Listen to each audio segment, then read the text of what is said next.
জীবনের মূল কষ্ট মায়ের প্রসব বেদনায়,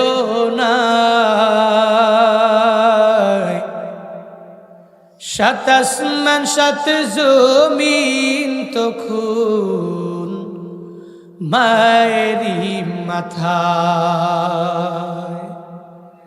জীবনের মূল কষ্ট মায়ের প্রসব বেদনায়,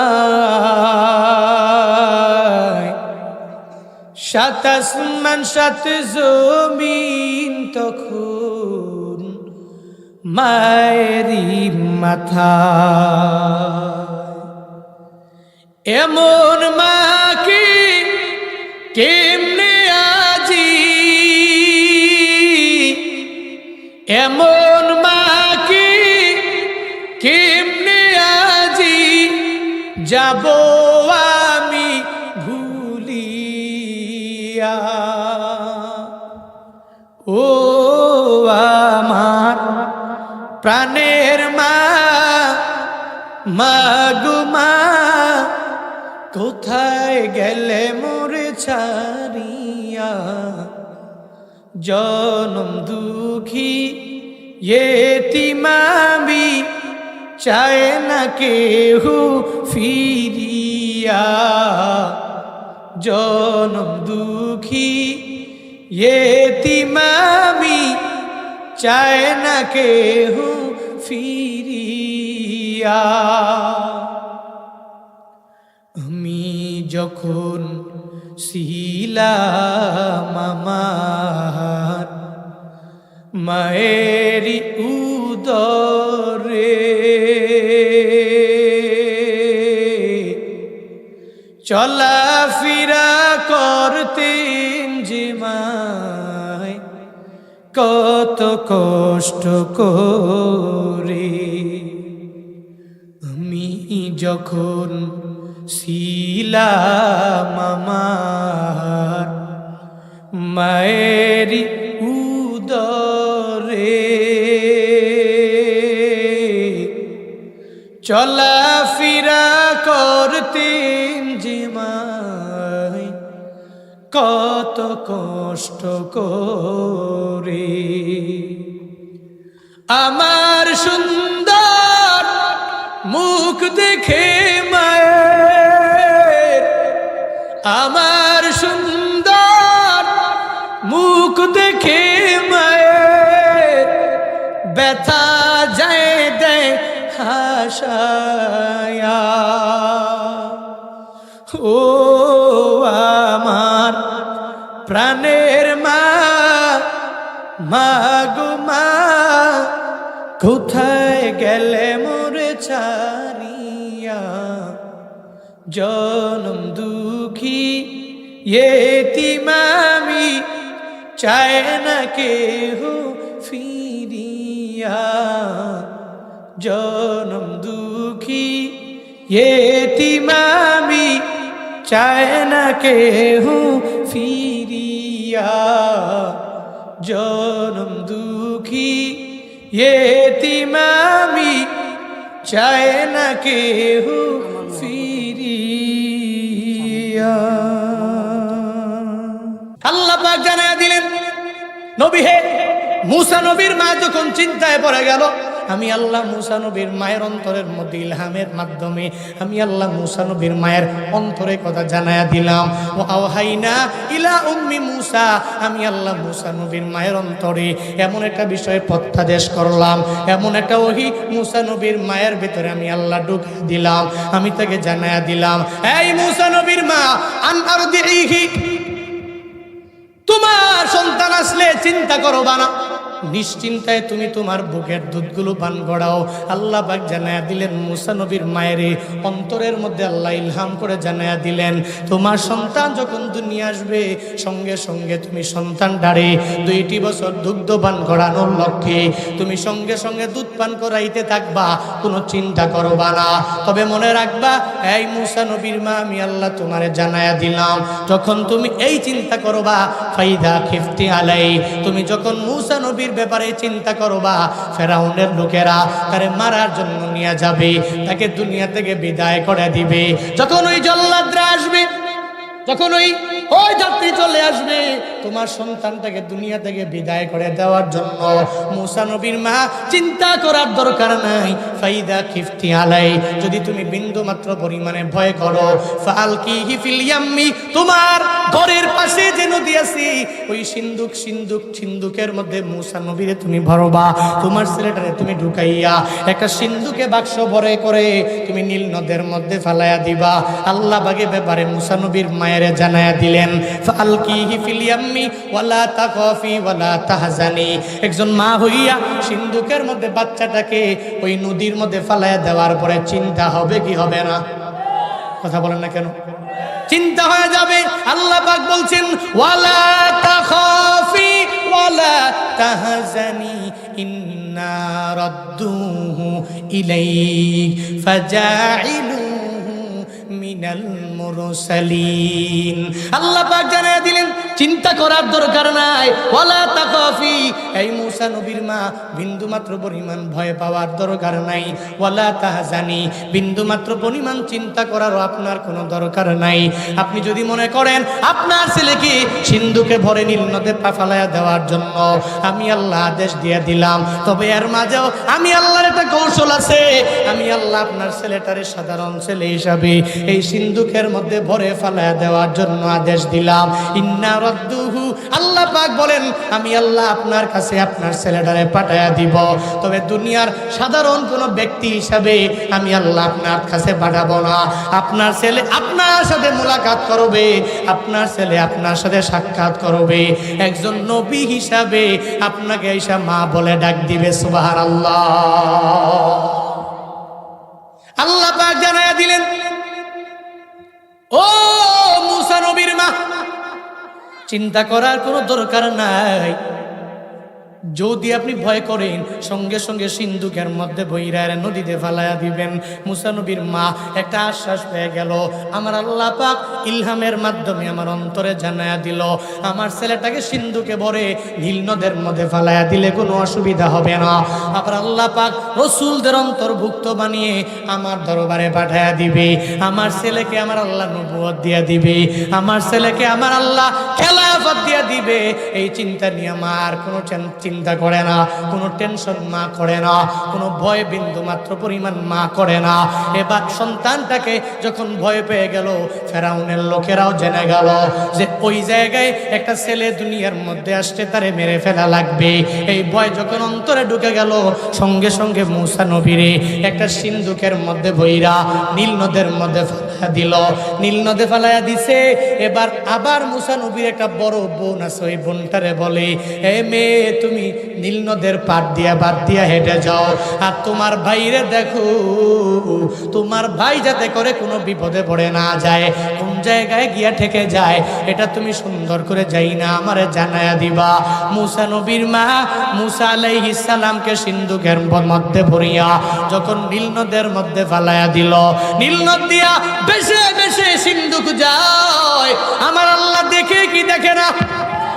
আমার আল্লাহর কুদরত। সঙ্গে সঙ্গে সিন্ধুকটা ভাইসা ভাইসা ভাইসা একটা পর্যায়ে যাইয়া ওই সিন্ধুকটা ফেরাউন যেই ঘাটের মধ্যে আইসা বিভিন্ন সময়ে বিভিন্ন কার্য সম্পাদন করে, ওই ঘাটের মধ্যে নিয়া আমার মাওলার কৌশল হিসাবে ওই সিন্ধুকটারে আমার আল্লাহ ঠেকা দিল। সঙ্গে সঙ্গে ওই সিন্ধুক যখন ফেরাউনের ঘাটে যায়, এবার আসিয়া ঘাটে ওযু করার জন্য যখন আসে, পবিত্র হওয়ার জন্য আসে, আইসা দেখে একটা সিন্ধুক দেখা যায়, সিন্ধুকটা খুলে নিল। সিন্ধুকটা খুলে তাকায়া দেখে রে ওই জায়গায় তো সুন্দর একটা বাচ্চা। আসিয়া দেখার পরে এই বাচ্চার প্রতি এত পরিমাণে মায়ায় পড়ে গেল, এত স্নেহের বড্ড মায়ার মধ্যে পড়ে গেল। এই আল্লাহর বান্দারা, একজন নবীর চেহারা কত সুন্দর, যেই নবীকে আল্লাহ পাক কালিমুল্লাহ উপাধি পর্যন্ত আমার মাওলা দিয়া দিছে। যেই মুসা নবীরে আল্লাহ পাক নবুয়ত দিয়া দিছে, যেই মুসা নবীরে আল্লাহ পাক রব্বুল আলামিন এত পরিমাণে কর্তৃত্ব দিয়া দিল, ওই মুসা নবীর চেহারা কেন সুন্দর হবে না? সঙ্গে সঙ্গে আসিয়া হযরতে মুসা নবীকে দেখার পরে একটু মায়ায় পড়ে গেল, সিন্দুকটাকে দইরা নিয়ে রাজ দরবারে গেল। ফেরাউন ডেকে বলে, এই সিন্দুকে কি? সিন্দুকটা খোলার পরে ফেরাউন তাকায় দেখি ওই সিন্দুকের মাঝে একটা ফুটফুটে বাচ্চা দেখা যায়, এত পরিমাণে সুন্দর। এটা দেখার পরে ফেরাউন বলে, এই বাচ্চা হয়তো বনি ইসরাইলের কোনো বাচ্চা হবে, না হয় বনি ইসরাইলের বাচ্চা যদি না হয় তাহলে সিন্ধুকে ভরে এই নীল নদের মধ্যে ফালাইয়া দেওয়ার প্রশ্ন ওঠে না। আসিয়া ডেকে বলে, ও ফেরাউন, না না, ও আমার স্বামী, আমাদেরকে কোনো সন্তান হয় না, আমরা সবাই সন্তান হারা হয়ে গেছি, একটা সন্তান লাগবে, এই সন্তানটারে আমরা নিজের সন্তান বলে মনে করব। দেখেন তার চেহারা এত সুন্দর, তারে আমরা ফালাইয়া দিতে পারি না, তারে জল্লাদের হাতের মধ্যে উঠাইয়া দিতে পারি না। আসিয়া ফেরাউনকে জানাইয়া দিল, ও ফেরাউন, তারে মাইরো না।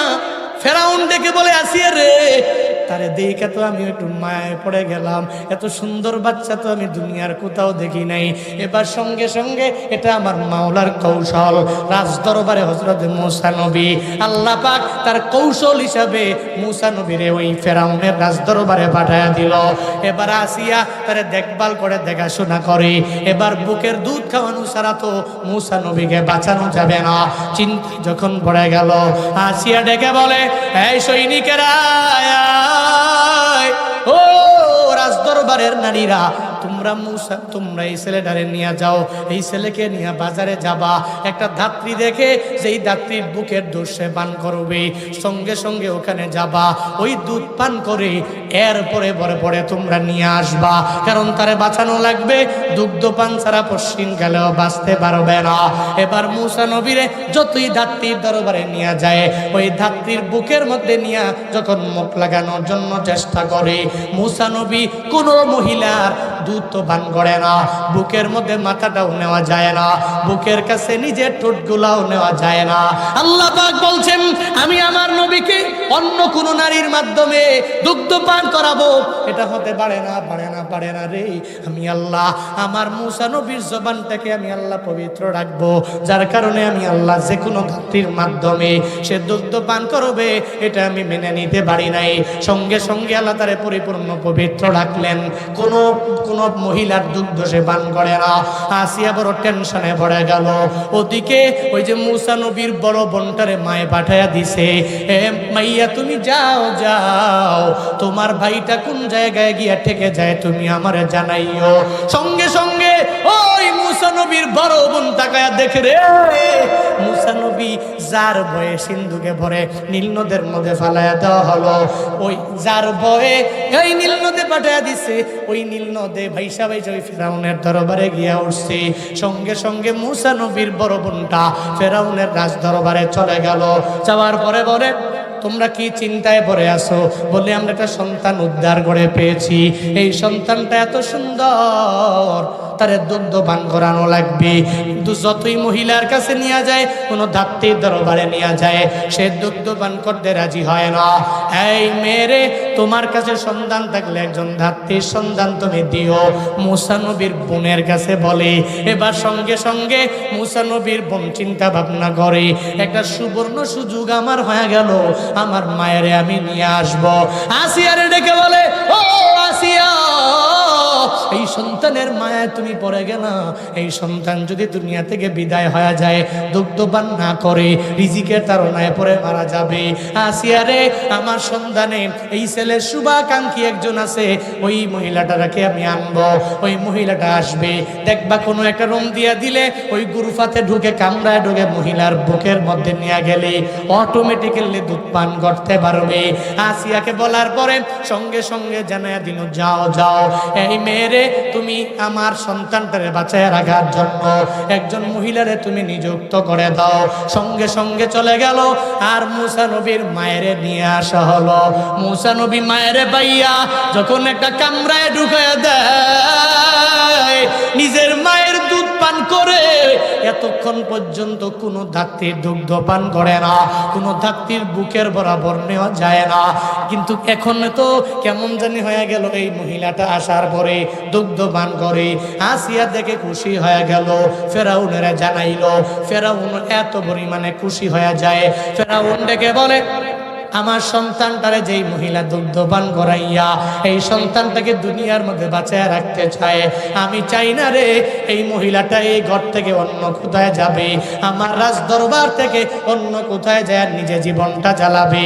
আমি চাই এই মহিলাটা আমার রাজ দরবারে থাকবে, তার যত টাকা পয়সা লাগবে আমি দিয়ে দিব, তার যত কাপড় লাগবে আমি দিয়ে দিব, তাকে সুন্দর করে চালানোর জন্য আমি ফেরাউনের পক্ষ থেকে রাজ দরবারে যা যা লাগে আমি তারে দিয়া দিব।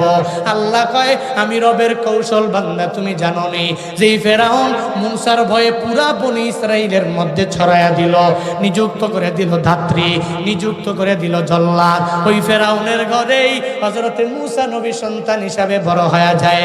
আবার মূসা নবীর মা ওই ফেরাউনের ঘরের মধ্যে আইসা আইসা রাজ দরবার থেকে সাফল্য ভোগ করে, রাজ দরবার থেকে বিভিন্ন মাতাগুলো ভোগ করে, দুনিয়ার ভোগ্য সামগ্রী সব তার জন্য হয়ে যায়।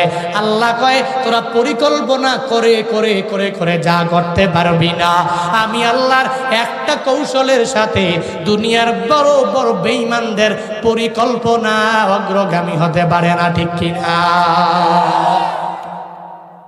وَمَكَرُوا وَمَكَرَ اللَّهُ وَاللَّهُ خَيْرُ الْمَاكِرِينَ।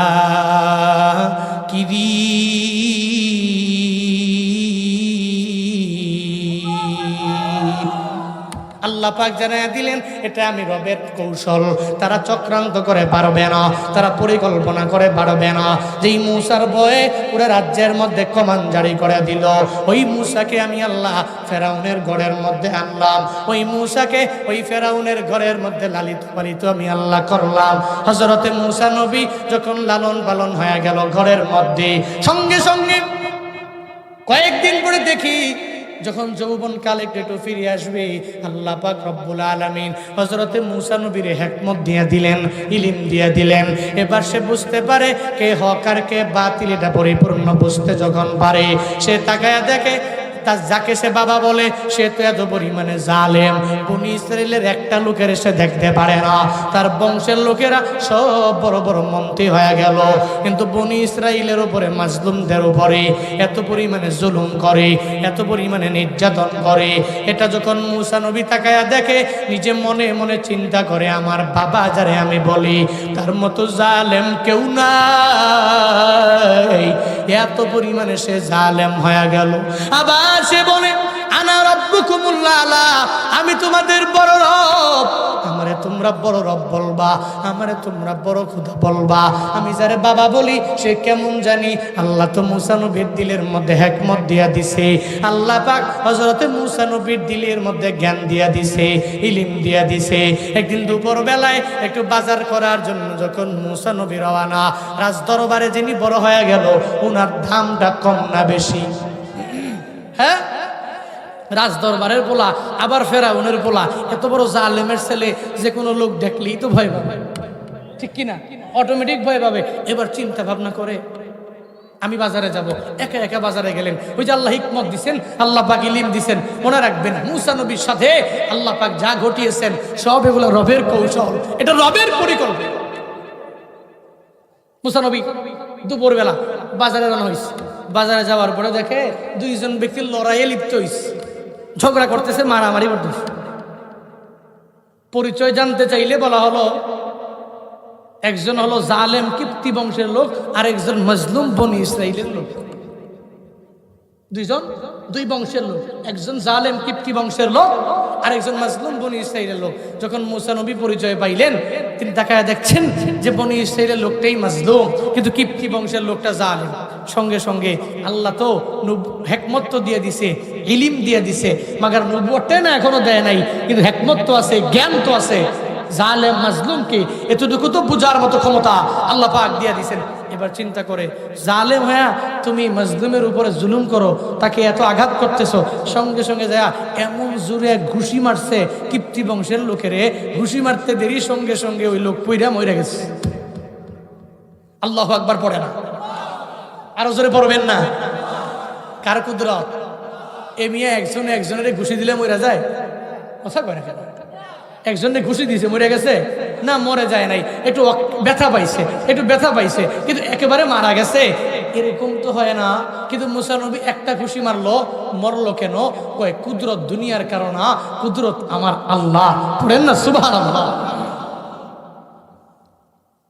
কাদের কুদরত দারি বর কামাল, আন্তা রব্বি আন্তা হাসবি জুল জালাল, তুহি কাদের জলিলুল্লাহ জাহাদার বহর হালে তুহি মেরা নিগাহদার।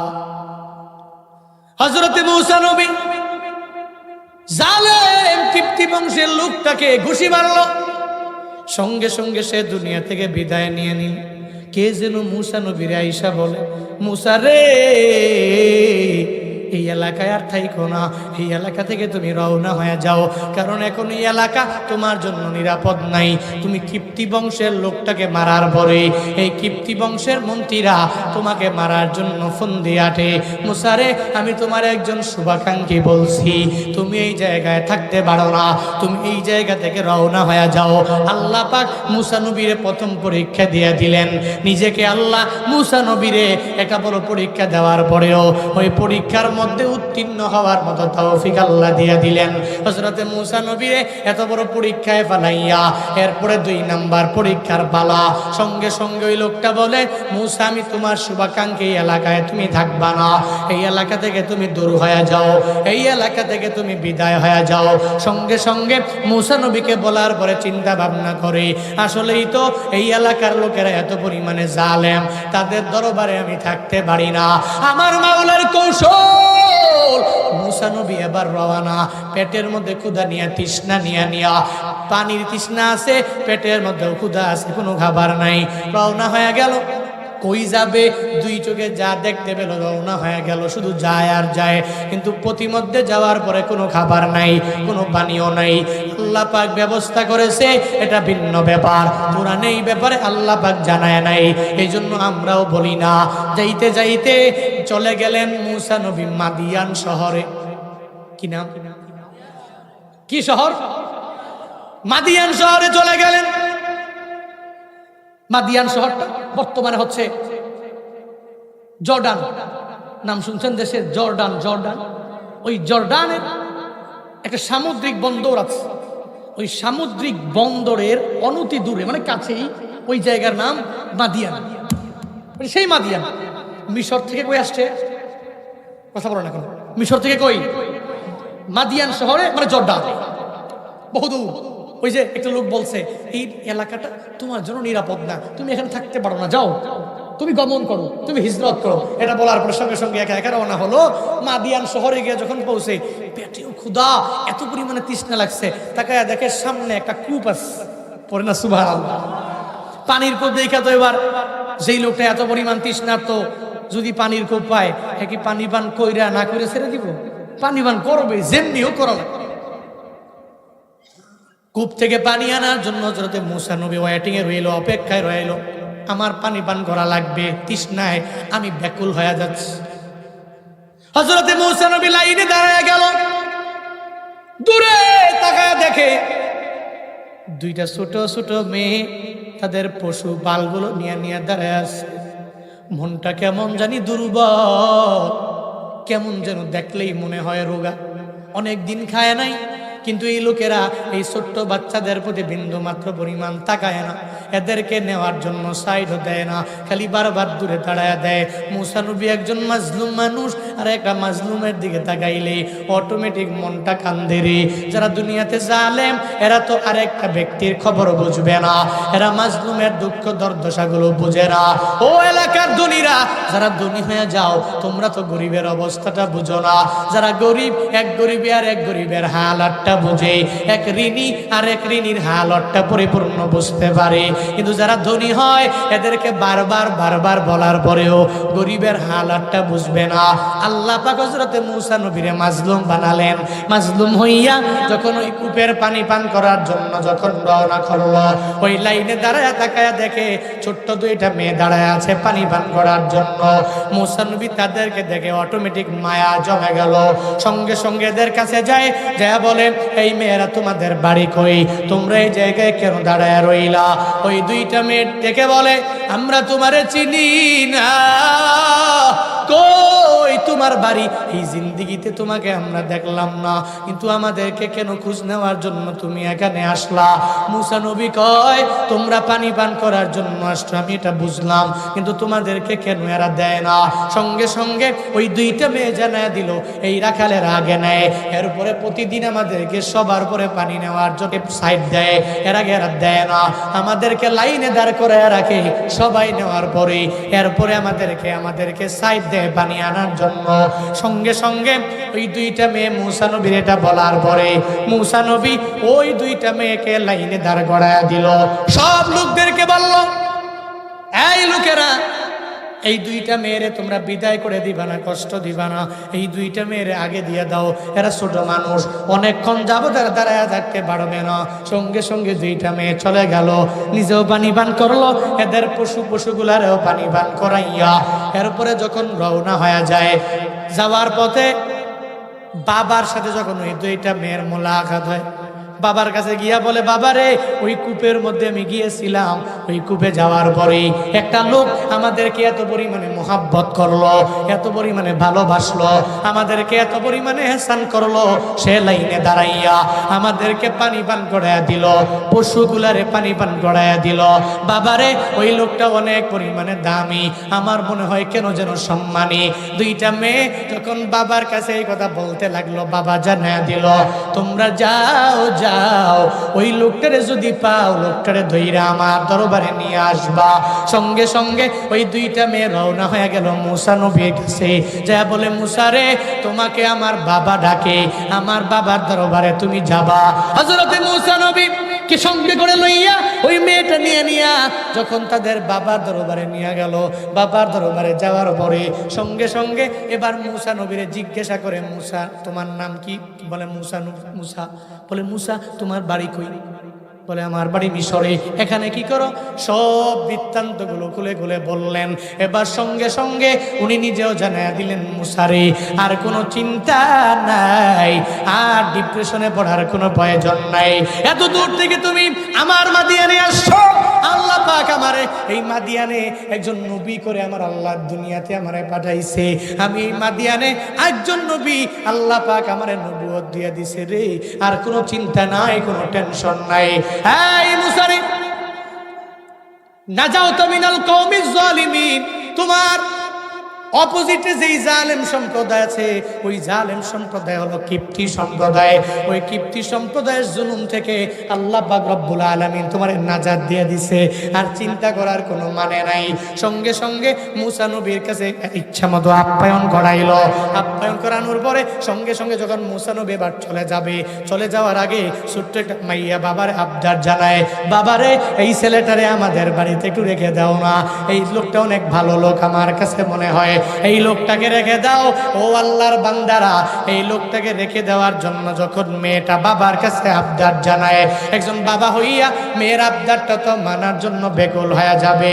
এবার ওই মেয়েকে জানায় দেয়, না অসুবিধা নাই মেয়েরে, তোর মনের আশা আমি পূরণ করে ফেলবো, আমি এই যুবকটারে আমার ঘরের একজন খাদেম বানায়া দিব, আমার বাড়ির একজন খাদেম আমি বানায়া দিব।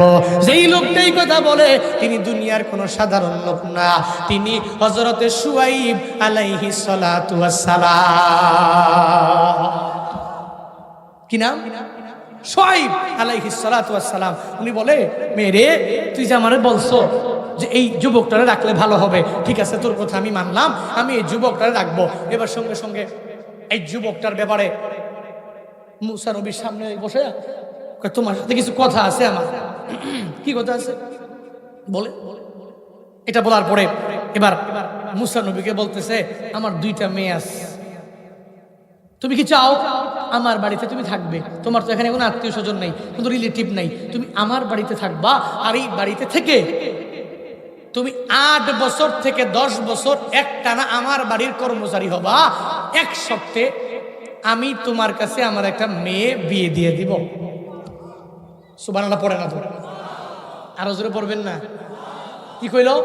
আমার একটা মেয়ে আমি তোমার কাছে বিয়ে দিয়ে দিব, শর্ত কি? তুমি 8 থেকে 10 বছর একটানা আমার বাড়িতে কর্মচারী হওয়া লাগবে। আগের জামানায় মহারানা হয়ে যায় কর্মচারী নিযুক্ত করার মাধ্যমে। হযরত ইয়াকুব আলাইহিস সালাম একজন নবী আছে, নাম শুনছেননি?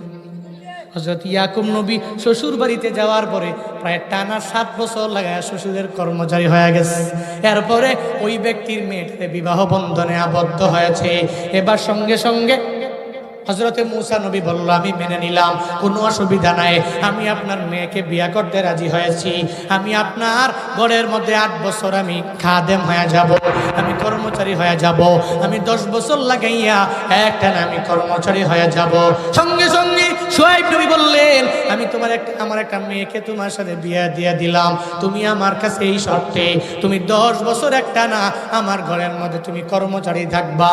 এ আল্লাহর বান্দারা, এই জায়গায় একটা ছোট্ট একটা পয়েন্ট আছে, মুফাসসিরিনে কেরাম জানায়া দিলেন। হযরতে আব্দুল্লাহ ইবনে আব্বাস রাদিয়াল্লাহু তাআলা আনহুর বর্ণনা, তিনি বলেন, পুরা দুনিয়াতে 3 জনকে আমার মাওলা এত পরিমাণে বুদ্ধি দিয়া দিলেন, এত পরিমাণে বিবেক দিয়া দিলেন। 3 জন এই দুনিয়াতে বিচক্ষণ। কয়জন?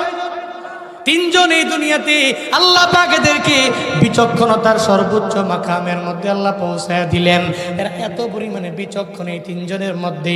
1 নম্বরে ওই যে মিশরের বাজারের মধ্যে হযরতে সুন্দর নবী হযরত ইউসুফ আলাইহিস সালাম, যখন ওনাকে উঠে দেওয়া হলো, আজিজে মিশর এই ইউসুফ নবীরে কিনে নিয়া তার বউকে জানায়া দিল, বউরে তাকে সম্মানের সাথে রাখবা, একটা সময় তারে দিয়া আমাদের একটা বড় ধরনের উপকার হতে পারে। ওই আজিজে মিশর পৃথিবীর সব মানুষের চাইতে একটু আলাদা আলাদা বিচক্ষণ। কারণ হলো সেই ইউসুফ নবীরে কিনে নিয়ে নিজের বউয়ের কাছে দিল, আর জানায়া দিল, বউরে তুমি তারে পরিপূর্ণ সুন্দর করে সম্মানের সাথে তাকে লালন পালন করো। একটা পর্যায়ে এই ছেলেটা আমাদের লাইফে উপকারের জন্য কাজে লাগতে পারে। 2 নম্বরে ওই যে মূসা নবীর হবু বউ হযরত শুআয়ব নবীর মেয়ে, ওই মেয়েটা পুরো দুনিয়ার মাঝে বিচক্ষণ মেয়েদের মাঝে একজন, যিনি জানায়া দিল, বাবারে এই ছেলেটাকে তুমি বিদায় করে দিও না, কারণ এই ছেলেটা অনেক দামি হতে পারে, অনেক সম্মানী হতে পারে। বাবারে তোমার কাজে সহায়ক এই ছেলেটা হয়ে যেতে পারে। কি ফায়দা হয়ে গেল? উনি তো সাধারণ দুনিয়ার কেউ না, একজন নবীকে সুন্দর করে ঘরের মধ্যে নিয়ে আসলো যেই মেয়ে, ওই মেয়ের মতো বিচক্ষণ হতে পারে না। 3 নম্বরে আব্দুল্লাহ ইবনে আব্বাস বলেন, এই দুনিয়াতে সর্বোত্তম লেভেলের বিচক্ষণ হলো 3 নম্বরে হযরতে আবু বকর রাদিয়াল্লাহু আনহু। এই দুনিয়াতে 1 নম্বরে জান্নাতের সার্টিফিকেটটা পেয়ে গেলেন। ওই আবু বকর দুনিয়া থেকে বিদায় যখন নিয়ে যাবে, হযরতে ওমরে ফারুক আজমের খলিফা বানাইয়া নিযুক্ত করে গেলেন। আব্দুল্লাহ ইবনে আব্বাস বলেন, 3 নম্বরে এই দুনিয়াতে বিচক্ষণ হলো হযরতে আবু বকর। চিল্লায়া পড়েন সুবহানাল্লাহ। কয়জন? 3 জন। 1 নম্বরে আজিজে মিশর, 2 নম্বরে হযরতে মূসা নবীর স্ত্রী, 3 নম্বরে আবু বকর। সঙ্গে সঙ্গে বিয়ে হয়ে গেল। 10 বছর একটানা হযরতে শুআয়ব নবীর ঘরের কর্মচারী। এই 2 নাম্বার মাদিয়ানের সফর, এটা ওনার লাইফে আল্লাহর পক্ষ থেকে 2 নাম্বার পরীক্ষা। কয় নাম্বার? কয় নাম্বার? আর একটা পরীক্ষা বাকি আছে। মাদিয়ান থেকে সফর শেষ করে রওনা, যাওয়ার পথে নবুয়ত, এরপরে ফেরাউনের সাথে মোলাকাত, আর যাওয়ার পথে আল্লাহর পক্ষ থেকে এমন এক অদ্ভুত লাঠি, আল্লাহর পক্ষ থেকে বিভিন্ন মুআজিজা, এগুলো সব যাওয়ার পথে।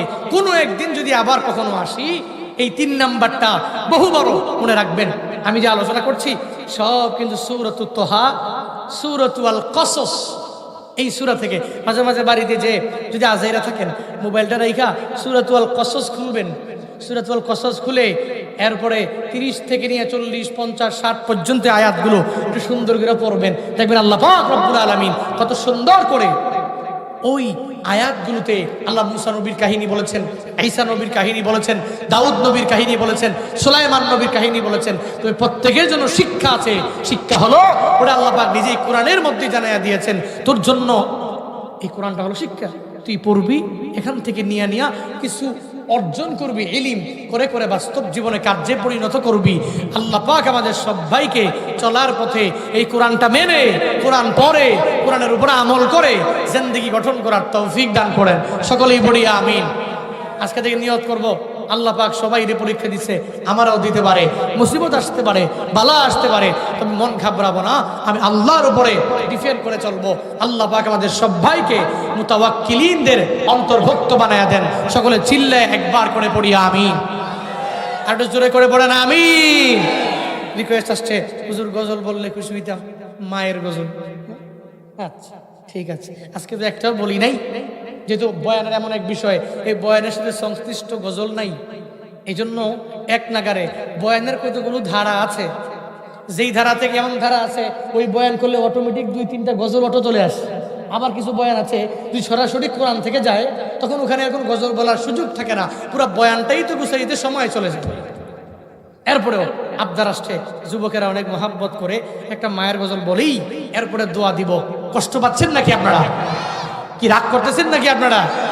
খারাপ লাগতেছে আপনাদের? লিল্লাহে তাকবীর, লিল্লাহে তাকবীর, লিল্লাহে তাকবীর আওয়াজ দিলে আল্লাহু আকবারের আওয়াজটা তো আসতে হয় কেন বুঝলাম না। লিল্লাহে তাকবীর, লিল্লাহে তাকবীর। গুনাহ হইছে? গুনাহ হইছে নাকি? ঘুমাইতেছেন নাকি আপনারা? না না, ঘুমে থাকার কথা না। কুমিল্লার মানুষের এত অল্প সময় ঘুমায় না। হ্যাঁ, মুরগির খোয়ারের লোকে, মুরগির লোকে ঘুমায় না, পরে ঘুমায়। হ্যাঁ, 12টা 11টা 11:30টায় ঘুমায়। তবে ফজর পড়তে হবে। কুমিল্লার মানুষেরা ফজর পড়ে, পড়েনি? দেবিদ্বারের মানুষেরা ফজর পড়েনি? পড়েননি আপনারা? হুজুর পড়ে? পড়ে। বুসনা এলাকার লোকেরা পড়বেন তো ফজর, না গেলে বয়ান শুনে ফজর না পড়লেও হবে, ফজর পড়তে হবে।